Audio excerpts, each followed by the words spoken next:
My stepdaughter tearfully told her father I refused to buy her a prom dress after ruining her perfect one. He yelled at me for an hour about being jealous of a teenager.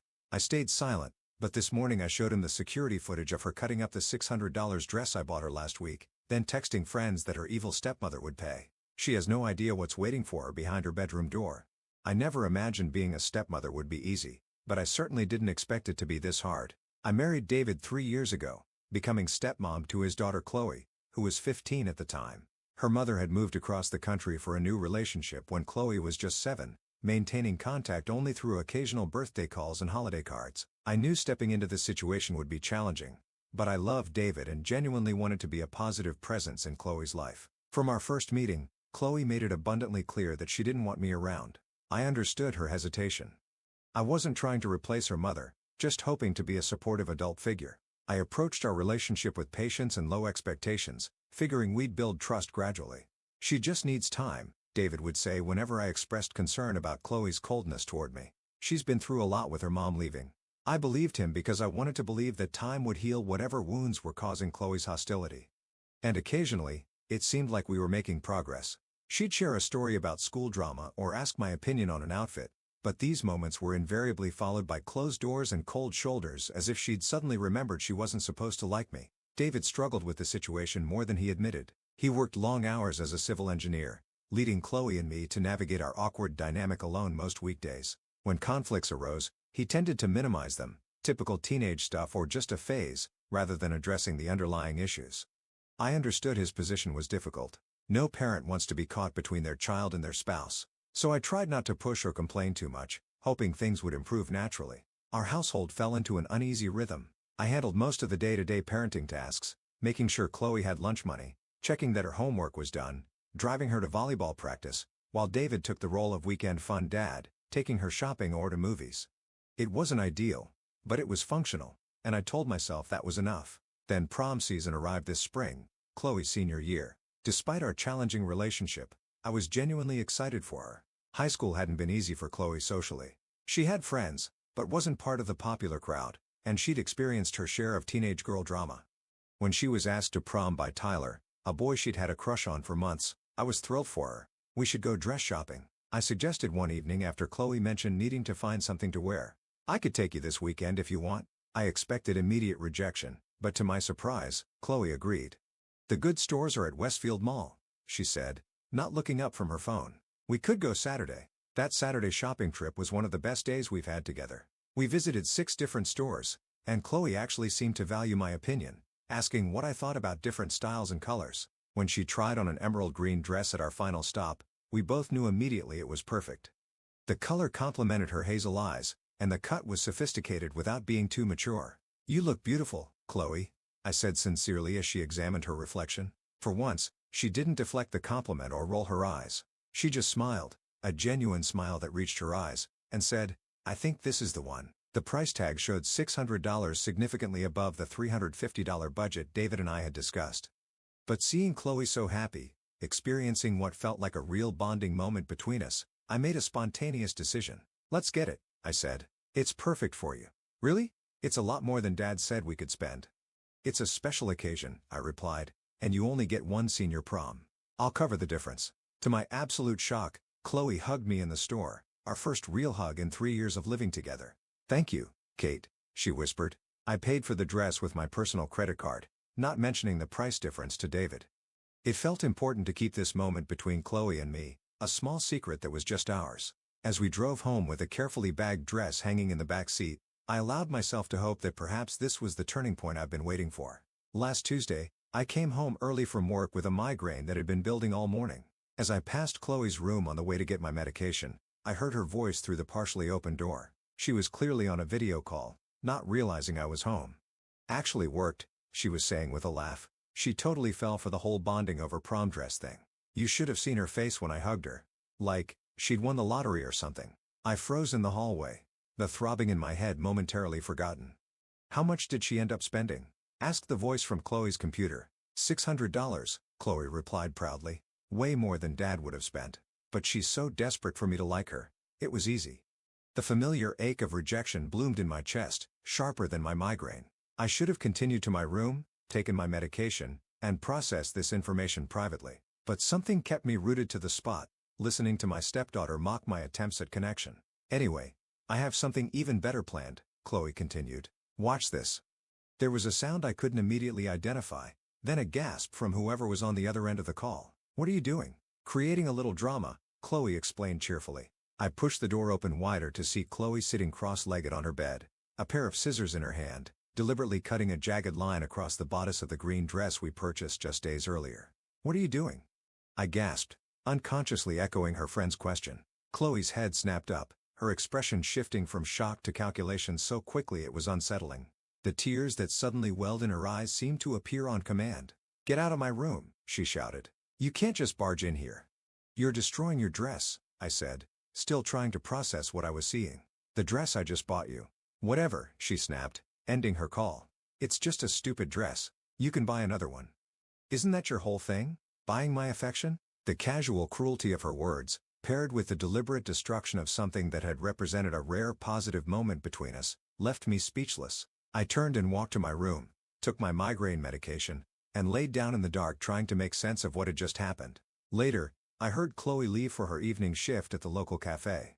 I still hadn't decided how to handle the situation when David came home around 7. I thought about telling him what had happened, but something held me back. Maybe it was the migraine still lingering at the edges of my consciousness, or maybe it was the knowledge that confrontations about Chloe never went well. So I said nothing, just mentioned I wasn't feeling well and went to bed early. What Chloe didn't know, what neither she nor David knew, was that we had security cameras in the house. David had installed them last year after a series of break-ins in our neighborhood. There was one in the upstairs hallway with an angle that included part of Chloe's room when her door was open. The cameras were primarily for when we weren't home, and we'd always respected Chloe's privacy, but the system had captured the entire incident. I hadn't checked the footage yet. Part of me hoped I had somehow misunderstood what I'd seen, that there was some explanation other than deliberate cruelty. But I knew what I'd witnessed, and the memory of Chloe's calculated tears when caught kept replaying in my mind. The next morning, Chloe left for school without speaking to me, which wasn't unusual. I had a flexible work-from-home day scheduled, so I made coffee and sat down at my laptop, finally ready to address what had happened. I accessed the security system and found the footage from the previous afternoon. It was all there in high definition. Chloe laughing with her friend about manipulating me, the deliberate cutting of the dress, and most disturbingly, what happened after I left. She had continued cutting the dress, making the damage more extensive, then carefully placed it in her laundry hamper. The audio picked up her voice clearly. Now I just need to tell Dad that Kate moved it from where I had it hanging and put it through the wash. He'll totally believe me over her. I sat back feeling strangely calm despite the hurt and anger swirling inside me. This wasn't an impulsive teenage mistake or a misunderstanding. This was calculated, premeditated manipulation designed to drive a wedge between David and me. Around noon, my phone exploded with texts from David saying Chloe had called him in tears from school. According to her story, she discovered that morning that her perfect prom dress had been damaged in the wash after I moved it from where she'd carefully hung it. When she confronted me about it, I'd allegedly told her coldly that she should have been more careful and would have to find something else or miss prom. The fabrication was breathtaking in its detail and malice. I replied simply, "That's not what happened. We should talk when you get home." David's response was immediate. "I'm coming home now." By the time David arrived 20 minutes later, he was already worked up from Chloe's tearful call. He burst through the door, his face flushed with anger. "How could you do this to her?" he demanded before I could even speak. "This is her senior prom, Kate. The one night she's been looking forward to all year." "David, please let me explain." "Explain what? That you're jealous of a teenager? That you can't stand seeing her happy?" "She told me how you've been acting weird ever since she got asked to prom." For the next hour, David unleashed years of pent-up frustration, accusing me of never trying to understand Chloe, of competing with her for his attention, of punishing her for not immediately accepting me. He brought up incidents from years ago, reframing them to fit this new narrative where I was the villain deliberately sabotaging his daughter's happiness. I listened in stunned silence, too hurt by his willingness to believe the worst of me to defend myself effectively. When he finally ran out of steam, breathing heavily in the middle of our living room, he demanded, "Well, what do you have to say for yourself?" I looked at my husband, this man who had just revealed he didn't know me at all, who had never once in this tirade considered that his daughter might be lying, who had automatically assumed the worst of my character and intentions. "I'll show you tomorrow morning when we're both calmer," I said quietly. "Right now, neither of us is in a place to have a productive conversation." "That's it? That's all you have to say?" He shook his head in disgust. "Chloe's right. You don't even care. He slept in the guest room that night. I lay awake for hours, wondering how we had reached this point. When had our marriage become so fragile that a teenager's manipulation could shake its foundation so completely? Had David always trusted me so little? Or was it simply that his guilt over Chloe's mother leaving had created a blind spot where his daughter was concerned? This morning, I woke early after a restless night's sleep. I made coffee and waited at the kitchen table for David to emerge. When he finally appeared, disheveled and still visibly angry, I silently connected my laptop to our living room TV and played the security footage. David watched without speaking as his daughter deliberately destroyed her dress, laughed about manipulating me, and then looked directly into her phone camera and said, "My evil mother is going to pay for this. By tomorrow night, Dad will totally take my side, and she'll be buying me an even better dress while feeling guilty for being such a bleep." The color drained from David's face as he watched. I also showed him the receipt for the dress, $600, not the $350 he thought we'd spent, and the subsequent footage showing Chloe carefully cutting the dress more extensively after I'd left and placing it in the laundry hamper. When the footage ended, David sat in stunned silence, his coffee untouched and growing cold. "I've tried for 3 years, David," I said quietly. "I've never pushed, never tried to replace her mom, never complained when she was cold or rude. I keep thinking if I just hang in there, she'll eventually see I'm on her side. But I can't keep being the villain in her story. And I can't stay in a marriage where you automatically assume the worst of me without even asking for my side." David buried his face in his hands. "I don't know what to say." He finally managed, "I'm so sorry I didn't listen to you. I heard her crying, and you wanted to protect her." I finished for him. "I understand that. But who protects me when the accusations are false? Who gives me the benefit of the doubt?"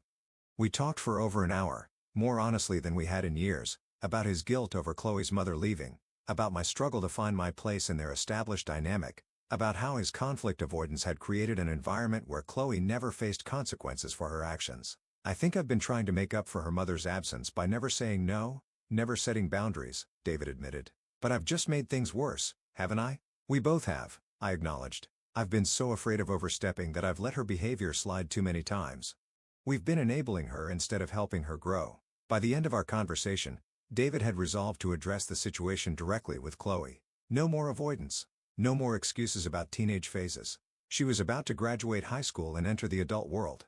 It was time for real accountability. Chloe is at a friend's house now, but David is waiting in her room for her to come home. He's taken the day off work, something he rarely does, to have a long overdue conversation with his daughter when she returns. He's also arranged for family counseling, something I've suggested multiple times, but he's always resisted.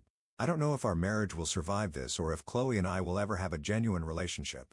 But for the first time in 3 years, I'm not carrying the weight of being the only one trying to make things work. Sometimes the hardest part isn't the conflict itself. It's standing alone while everyone assumes you're the problem. It's been 6 weeks since the dress incident, and our household has undergone a seismic shift. That afternoon, when Chloe came home and found her father waiting in her room, she initially tried to maintain her victim narrative.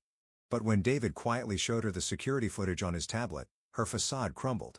What followed was a painful but necessary conversation between father and daughter. David didn't yell or lecture. Instead, he asked questions. Why did she feel the need to manipulate us? What was she hoping to accomplish? Did she understand the damage she was causing to our family? Chloe's answers revealed deeper issues than I had realized. Her resentment toward me wasn't simply about my replacing her mother's place in the home. It was about her fear that I was replacing her in her father's heart. Years of her mother's absence had created an unhealthy dynamic where Chloe saw herself as the most important woman in David's life, his primary focus. My arrival threatened that position. "I just wanted him to choose me," she admitted through tears.